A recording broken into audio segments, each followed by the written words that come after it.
Diseño de la unidad de control, procesadores integrados.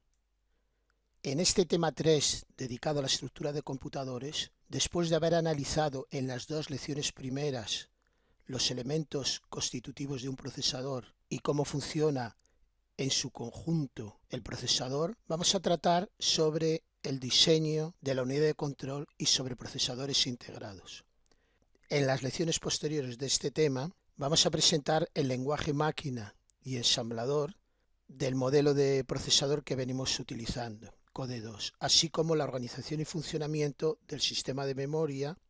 Y por último, la lección 3.9 la vamos a dedicar a discutir cómo se interconectan todas las unidades y elementos del computador. Diseño de la unidad de control. En esta lección, así como en las dos anteriores, estamos describiendo la estructura y funcionamiento del computador desde el nivel conceptual o de complejidad denominado micromáquina o microprogramación. Recordemos que estamos considerando el modelo de computador Code 2, cuya estructura es la que presentamos en la figura. En primer lugar tenemos el procesador con su unidad de tratamiento y unidad de control, una memoria central y puertos de entrada y puertos de salida. Todos ellos interconectados por un bus único que contiene a su vez un subbus de direcciones con la que el procesador genera las direcciones que van tanto a la memoria central como a los puertos de entrada y salida, un bus de datos a través del cual se intercambian los datos e instrucciones con los periféricos y con la memoria central, y un bus de control por donde transitan las señales de estado y de control de los distintos elementos del computador. El funcionamiento de los distintos elementos del computador se monitoriza con las señales generadas por la unidad de control. En esta figura es simbolizado en rojo las señales de control de distintas unidades. Así, por ejemplo, en las señales de control de registro RT, AR, DR, SP e IR, pues son señales que cargan los registros correspondientes. Luego hay otras señales para el fichero de registros, una para leer la información de algunos de sus registros, cuya información sale por este bus que indico, y otra señal de control que es para escribir la información que procede de este bus de entrada en uno de los registros seleccionados. La función que realiza la unidad aritmético lógica también es controlada por una serie de señales de control, etc. Todas estas señales de control son generadas por la unidad de control, más concretamente por la lógica de control. En la figura he incluido el origen de las distintas señales de control. Esta línea, por ejemplo, tendría que ir a esta señal de aquí. No he incluido dónde van las distintas señales de control porque si no la figura sería ilegible. Esta señal de control, por ejemplo, va a este punto de aquí. Esta otra señal de control puede ir a este punto de aquí y así sucesivamente. En resumen, la lógica de control lo que hace es generar las 29 señales de control que monitorizan el funcionamiento de todo el computador, tanto los elementos internos del procesador como los elementos externos. La estructura concreta implementada para Code 2 es la que se muestra en esta figura. Aquí vemos las señales de control a las que me he referido anteriormente. Sobre ella podemos decir en primer lugar que la unidad de control detecta señales de estado procedentes de las distintas unidades. Concretamente detecta las señales de los biestables indicadores, de la unidad aritmético lógica y otras señales de estado procedentes del panel de control de Code 2. Por otra parte, también capta de la memoria una a una las instrucciones máquina del programa y como hemos visto en las dos lecciones anteriores, esas instrucciones las carga en el registro de instrucción IR. Y por último, genera las señales de control dirigidas a todas las unidades, monitorizando así las operaciones que implican la ejecución de la instrucción que se encuentra en IR. Todas estas operaciones se realizan sincronizadas por el reloj. En resumen, la lógica de control, que a veces también se lo denomina secuenciador, es el subsistema que recibe como entradas el contenido del registro IR, el estado actual del procesador. En el caso de Code 2, aparte de otras señales, serían las salidas de los biestables indicadores y la señal periódica de reloj, y genera como salidas las señales de control, a veces también denominadas microórdenes, convenientemente secuenciadas en el tiempo para ejecutar las distintas instrucciones. Como vimos en la lección anterior, la ejecución de una instrucción concreta se produce generando una secuencia ordenada de microoperaciones. En este organigrama que describimos y deducimos en la lección anterior, podemos ver las microoperaciones que hay que realizar para algunas instrucciones concretas. Cada una de las líneas que aparece en la figura consume un ciclo de reloj. Los ciclos de reloj dentro de las instrucciones se identifican según su orden temporal. El primer ciclo lo denominamos C1, el segundo C2, el tercero C3, el cuarto C4, C5, C6 y C7. Dependiendo de la complejidad de las instrucciones, unas van a consumir más ciclos de reloj y otras menos. Tenemos esta instrucción de retorno que consume en total 1, 2, 3, 4, 5, 6, 7 ciclos de reloj. Sin embargo, la instrucción de salto va a consumir solo 4 ciclos de reloj, 3 ciclos de la fase de captación y uno solo en la fase de ejecución. Las microoperaciones que hemos visto en el diagrama anterior se implementan con señales de control. Y la unidad de control, como he reiterado en varias ocasiones, monitoriza el funcionamiento de todo el computador por medio de las señales de control que genera. Por ejemplo, si la señal A1 es 1, el contenido de uno de los registros aparecerá a la salida del fichero de registros. Luego, por ejemplo, tenemos la señal A2 que lo que hace es escribir en uno de los registros el contenido que hay a la entrada del fichero de registros procedente de este bus interno, y así sucesivamente. Para implementar una microoperación concreta es necesario generar determinados valores para ciertas señales de control. Así, por ejemplo, supongamos que queremos un contenido del fichero de registros pasarlo al registro RT. En esta situación, lo que tiene que hacer la unidad de control es hacer la señal de control A11 para que se lea del registro de ficheros y así aparezca el valor de ese registro a su salida. Luego hay que hacer la señal B00 para que la salida que hay en el fichero de registros aparezca en este bus interno del procesador. Y por último, tiene que hacer la señal E igual a 1 para que se cargue el registro temporal RT con el valor que tiene su entrada. Esas serían las señales de control que hay que generar para implementar esta microoperación. Otro ejemplo consistiría en esta microoperación, RT más 1 llevarlo a RF, es decir, sumar 1 al contenido del registro temporal y el valor resultante llevarlo a uno de los registros del fichero de registros. Para hacer esta microoperación, lo que hay que hacer es dar a la unidad aritmético lógica las señales oportunas para que incrementen 1 el valor que tiene en la entrada BB. En este caso sería M igual 0, N igual a 1, P 0 y Q 0. La unidad de control, al generar estos valores para estas señales, logra que en la unidad aritmética lógica a su salida aparezca el valor del RT incrementado en 1. Y por último, hay que dar la orden al fichero de registros para que se escriba el contenido que tiene su entrada. Eso se hace haciendo A2 igual a 1. En resumidas cuentas, para implementar esta microoperación, hay que hacer M igual a 0, N igual a 1, P y Q igual a 0 y A sub 2 igual a 1. Podemos hacer una tabla de todas las señales de control que hay que generar para las distintas microoperaciones. En el caso de OKD2 tenemos 29 señales de control y un total de 41 microoperaciones distintas.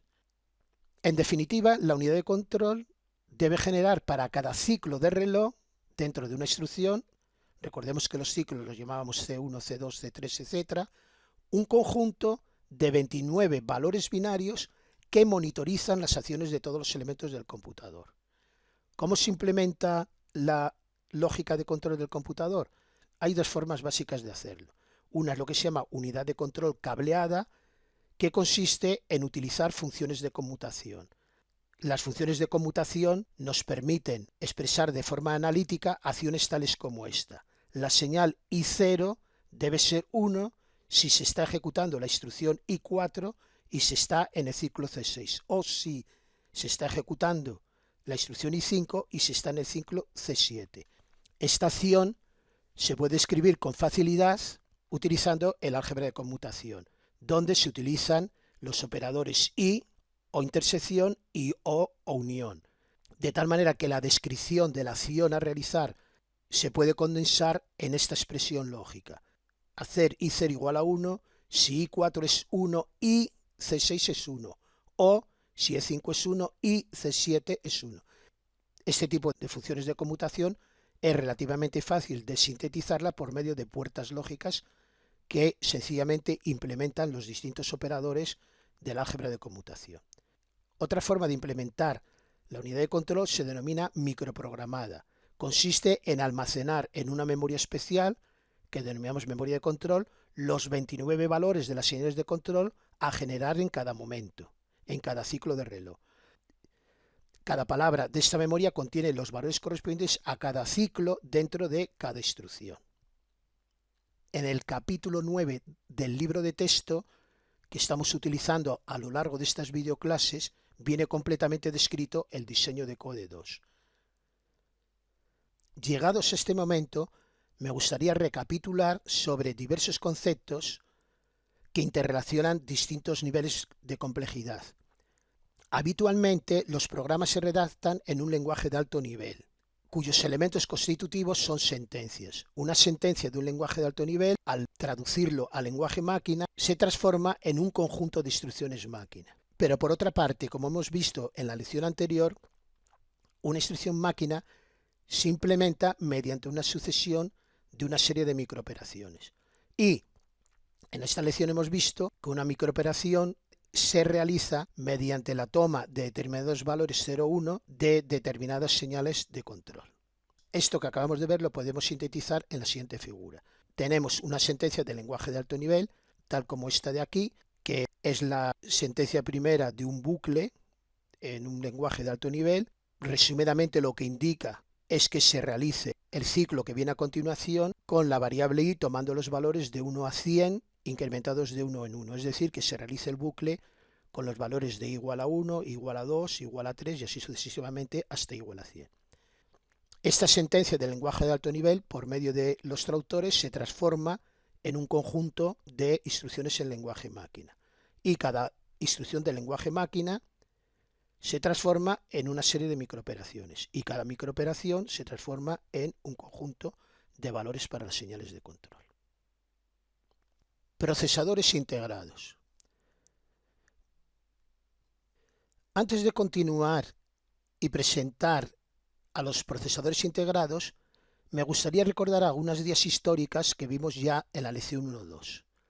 La idea fundamental es que el desarrollo extraordinario de la informática en parte ha sido debida a los avances en la tecnología, hoy por hoy electrónica. En la actualidad, el dispositivo electrónico básico para procesar o memorizar información sigue siendo el transistor. Inicialmente, al principio del siglo XX, todos los sistemas de procesamiento de la información y de comunicaciones se realizaban mediante unos dispositivos que se llamaban tubos de vacío o válvulas. Posteriormente, en el año 1947, se inventó el transistor. Un transistor realiza las mismas funciones que un tubo de vacío o válvula. Y en 1957 se propuso incluir en un mismo sustrato de germanio de silicio un conjunto de transistores. Surgen así los circuitos integrados. Para poner de manifiesto el grado de miniaturización que se ha logrado gracias a estos avances tecnológicos, tienen en esta imagen una fotografía del ENIAC, que puede considerarse como el primer computador electrónico de uso general construido por Edgar y Mockley en la escuela Moore de Pensilvania. Este computador contenía en total 18.000 tubos de vacío. Los alumnos de la escuela citada, y como homenaje a Edgar y Mockley, 50 años después, integraron en un solo chip todos los elementos básicos de este computador. Una fotografía de este circuito lo tienen en la figura. Aquí, en este chip que tiene 5,25 milímetros de alto por 7,44 milímetros de ancho, están todos los circuitos que contenía el ENIAC, que ocupaba una superficie de unos 120 metros cuadrados. Este circuito integrado se realizó con una tecnología CMOS de 0,5 micras. Recuérdese que una micra es la milésima parte de un milímetro. Y este parámetro nos indica la separación que hay entre las distintas pistas del trazado del circuito integrado. Un microprocesador, como vimos también en una lección previa, es un procesador incluido en un circuito integrado, en un solo chip. El primer microprocesador lanzado al mercado es el Intel 4004. Ello ocurrió en el año 1971. Unos meses después se lanzó al mercado el Intel 8008, más potente que el 4004. En la actualidad, en el chip del microprocesador se incluyen elementos adicionales a la CPU. Por ejemplo, se integra la FPU. Los circuitos de una unidad aritmética lógica convencional solo hacen operaciones muy sencillas y con números enteros. Sin embargo, una gran parte de aplicaciones informáticas requieren operar con números reales. Y debido a ello, es habitual disponer de una unidad con circuitos especializados para realizar operaciones con datos en punto flotante. Estas unidades incluyen la implementación de funciones exponenciales, funciones logarítmicas y trigonométricas.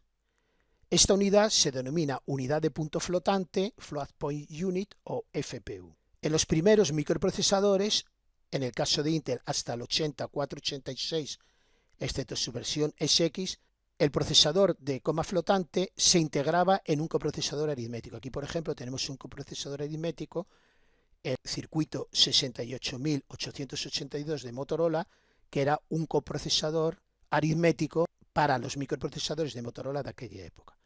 Pero en la actualidad, la FPU se integra en el chip del propio microprocesador. Hoy día, dentro del chip del microprocesador se incluyen muchos más elementos. Piénsese que un microprocesador actual puede incluir miles de millones de transistores. Aquí, por ejemplo, tenemos el Core 2 Duo, en el que en una superficie de 12 por 12 milímetros cuadrados incluye 291 millones de transistores. Los elementos que en la actualidad se incluyen dentro del microprocesador son la unidad de control y la unidad de tratamiento, es decir, el procesador propiamente dicho, que lo conocemos también con el nombre de núcleo o core. Aquí tenemos, por ejemplo, el Intel Core i7 980X, que contiene en su interior 6 núcleos, aparte de otros elementos, como vamos a ver a continuación. También dentro del chip del microprocesador se suele incluir una unidad de gestión de memoria, que gestiona la generación de direcciones con la memoria y todos los intercambios de información con esta. También se incluye, como he comentado anteriormente, la unidad de coma flotante. Aquí, por ejemplo, tienen un esquema de los componentes internos de un Intel Pentium y pueden ver que entre ellos se encuentra la unidad de coma flotante. También se puede incluir una unidad de procesamiento gráfico. En este caso, en el Intel Core i7 2600K hay una parte del layout, del trazado de máscaras interior al procesador, que contiene dicho procesador gráfico. Como ven, este procesador es de una gran complejidad, ocupando por ello una superficie bastante mayor que los propios núcleos del procesador. También tenemos la memoria caché, siempre que en un circuito integrado sobre espacio se suele utilizar para hacer cuanto mayor sea posible la memoria caché. Aquí, por ejemplo, aparte de las memorias cachés que tiene cada núcleo, incluso el procesador gráfico, aquí pueden ver una memoria caché de nivel L3 que es compartida por todos los núcleos y el procesador gráfico. Aparte de los procesadores de uso general, se han desarrollado otros procesadores integrados para campos de aplicaciones más concretos, tales como procesadores y aceleradores gráficos. Estos procesadores y aceleradores permiten visualizar imágenes y gráficos en las pantallas del computador. También tenemos las unidades gráficas de procesamiento o GPUs o unidades de procesamiento visual que son muy útiles para aplicaciones 3D interactivas, tales como videojuegos. También tenemos microcontroladores, que son procesadores ideados fundamentalmente para ser embebidos en sistemas de control, procesadores digitales de señales, que contienen instrucciones máquina que nos permiten procesar señales de audio y de vídeo, permiten, por ejemplo, realizar con gran facilidad el filtrado de señales, procesadores de red. Estos procesadores de red se incluyen en Internet o en general en redes de datos para hacer toda la gestión del tránsito de paquetes a través de la misma. También tenemos sistemas en un chip, que son sistemas con componentes muy diversos que se pueden diseñar a medida del usuario y todos ellos se integran en un único chip. Como ejemplo de los procesadores anteriores, voy a describir brevemente las funciones de un microcontrolador. Un microcontrolador contiene todos los elementos de un computador, incluso hoy día los elementos para conectarse a una red Bluetooth o Wi-Fi, etc. Aquí tenemos un esquema del interior de un microcontrolador. Tenemos por una parte el núcleo del procesador, es decir, la unidad de control y la unidad aritmética lógica, una memoria permanente, EEPROM o flash, la memoria RAM, puertos de entrada-salida paralelos, puertos de entrada-salida serie, temporizadores, un conversor analógico digital para operar con señales analógicas y un conversor digital analógico. Estos microcontroladores son muy útiles en aplicaciones de supervisión, monitorización y control en general de sistemas.